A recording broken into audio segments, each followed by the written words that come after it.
শোনো, আমার মনে হচ্ছে আজকে একটা মহা কেলেঙ্কারি কিছু ঘটে যাবে, তুমি দেখো।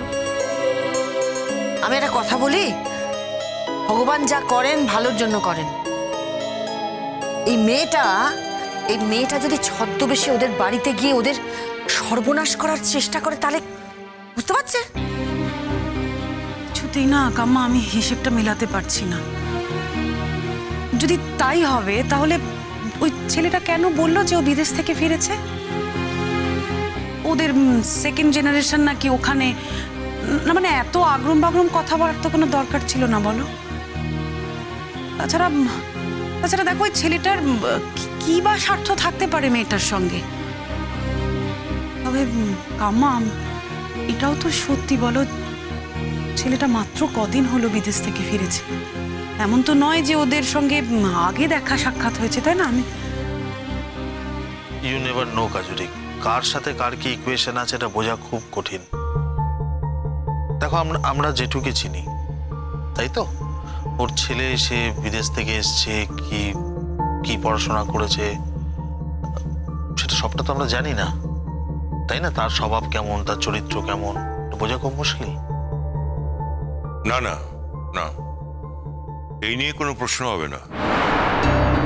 ছেলেটা অত্যন্ত ভালো, অত্যন্ত ভালো। অনেকদিন ধরে চিনি, ইদানিং কোনো দেখা সাক্ষাৎ ছিল না সেটা ঠিক কথা, কিন্তু খবর তো সব পেতাম। আর শোনো, ছেলে মেয়েরা যদি খারাপ হয় না, মা বাবা জানতে পারবে না, এটা হতে পারে না। দেখেছো, আমরা এখানে সবাই কথা বলছি, ওদিকে বেলটা বেজেই যাচ্ছে। আমি দেখছি। মেঘলা, তুমি কিন্তু আজকের দিনটা খুব সাবধানে থাকবে। কেন হঠাৎ আমাকে সাবধানে থাকতে বলছো কেন? প্রয়োজন আছে তাই বলছি মেঘলা। যাকে আমরা অদ্রিজা বলে সন্দেহ করছি, সে আজকে আমাদের বাড়িতে আসতে চলেছে, এসে পড়েছে। আর সে তোমার আশেপাশে থাকলে তোমার কোনোভাবে ক্ষতি করার চেষ্টা করবে না, তার কোনো গ্যারান্টি আছে কি? আগে দাঁড়াও, আগে ও দিদি ভাই বলে প্রমাণিত হোক। আচ্ছা, আজ ভাবিকে ডাকা উচিত ছিল। আরে এসো এসো এসো এসো। আরে এসো এসো এসো। আপনি হসপিটাল যাননি? আরে বাবা, তোমরা আসছো, আমি হসপিটাল যাই কি করে? আরে থাক থাক থাক থাক থাক থাক থাক, এসো বাবা, এসো এসো এসো। তারপর তোমার বাবা কেমন আছেন? বাবা ভালো আছেন, ইনফ্যাক্ট খুব আনন্দেই আছেন। বিশেষ করে আমরা এখন বাড়িতে রয়েছি তো, তাই। কি হলো মল্লিকা, প্রণাম করো। না না না, থাক থাক।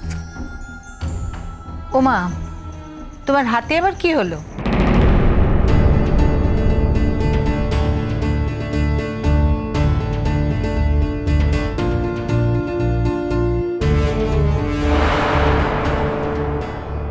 আর বলবেন না, ছুরি দিয়ে ফল কাটতে গিয়ে না ছুরিটা স্লিপ করে যায়, তো ডিরেক্ট এসে এখানে লাগে।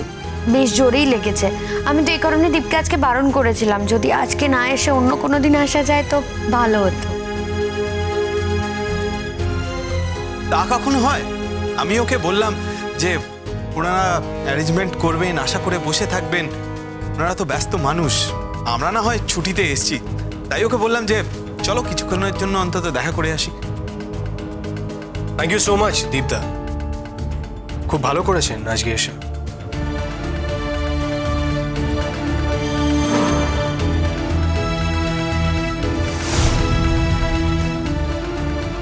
আপনাদের বাড়িটা বেশ সাজানো গোছানো, খুব সুন্দর।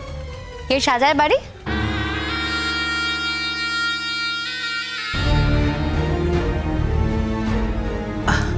এই তো আমরা সবাই আছি, সবাই মিলেমিশেই আর কি। আর আমাদের বাড়ির ছোট বউ, ওর কথা তো তুমি আগের দিন শুনলে। ও তো চাকরি করে না, গান টান গায় তো। আর সে এই গান গাওয়ার পরে যেটুকু সময় থাকে না, ও ভীষণ এনজয় করে এই ঘর গোছানোর কাজটা করে। তা আপনারও নিশ্চয়ই ঘর ঠর গুছিয়ে রাখার প্রচন্ড ন্যাক আছে না? মানে তা না হলে বাড়িতে ঢুকে আগে তো সেটাই নোটিস করতেন না, কি বলেন দীপদা? সে আর বলতে, ইনফ্যাক্ট ও খুব সাজাতে ভালোবাসে। আমাদের বাড়ি ঘর ধরো খুব সাজানো। যদি কোনোদিন ও দেশে যাও, একবার ঘুরে যেও না। হ্যাঁ, আমি আমিও কিন্তু সবাইকে ইনভাইট করে যাচ্ছি। আপনাদের তো ওদেশে যাওয়াই পড়ে কাজের জন্য, তো একদিন চলে আসুন না। মেঘলা, আমি কিন্তু তোমাকে স্পেশাল ইনভাইট করলাম।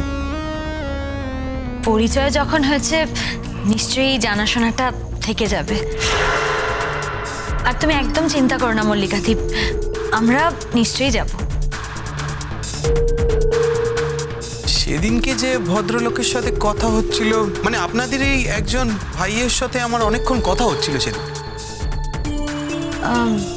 পিকলুদা? হ্যাঁ হ্যাঁ, তিনি নেই। আচ্ছা, সবাই কি কাজকর্ম ফেলে বসে থাকবে নাকি তোমার আর আমার আসার জন্য? কি আশ্চর্য, মানে এমন একটা কথা বলো না তুমি।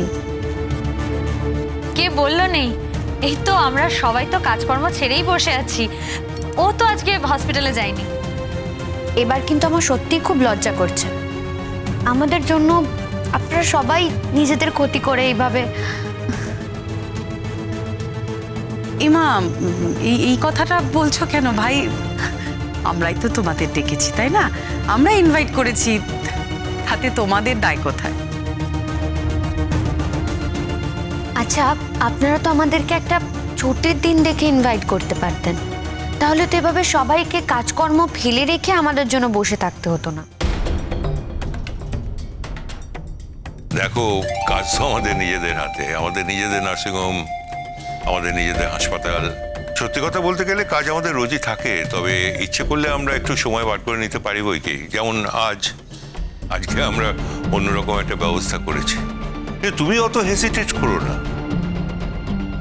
কি গো, তোমরা এদের আপ্যায়ন কিছু করবে না নাকি? হ্যাঁ নিশ্চয়ই, আপ্যায়ন তো করতেই হবে। এখনো তো শুরুই হয়নি আপ্যায়নের, অনেক কিছু বাকি আছে। এত সহজে কি ছাড়া যায়? একদম ঠিক বলেছো মা, এত সহজে তো ছাড়া হবে না। তার মানে মানে এত সহজে আমরা আপনাদের যেতে দেবো না।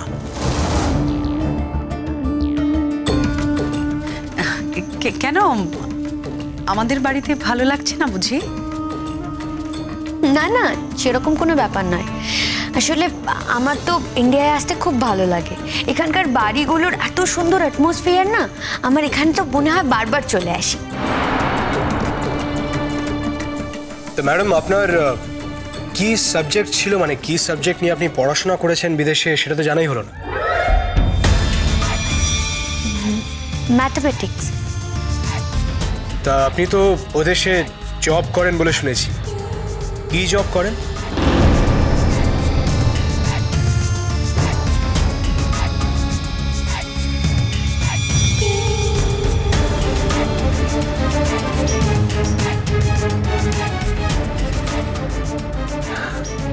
না মানে কোন কোম্পানিতে চাকরি করেন?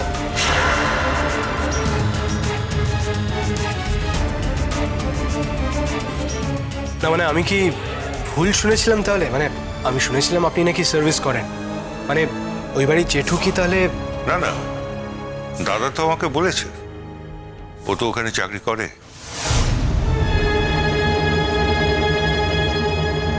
না মানে ও ইদানিং চাকরি করছেন। I see. ওখানে চাকরি না করে থাকেন কি করে, মানে সময় কাটে কি করে? আসলে চাকরি করার মতো ফিজিক্যাল কন্ডিশনে আমি এখন নেই। আমার প্রবলেমটা একটু বেশি। কি প্রবলেম? তুমি কি গাইনোকোলজিক্যাল কোনো প্রবলেমের কথা বলছো? I am expecting.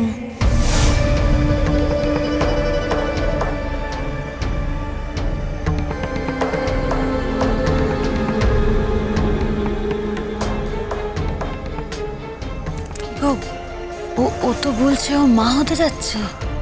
হ্যাঁ, কিন্তু দেখে তো কিছুই বোঝা যাচ্ছে না। অবশ্য বলছে যখন, হতেও পারে সত্যি। তাহলে তো কি জানি, আমার তো সবকিছু গুলিয়ে যাচ্ছে।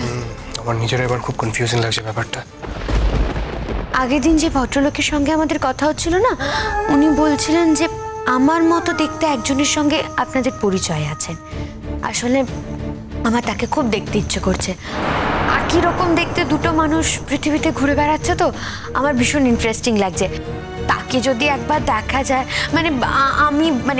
আমি অধৈর্য হয়ে যাচ্ছি, কিন্তু আমার সত্যি খুব দেখতে ইচ্ছে করছে তাকে।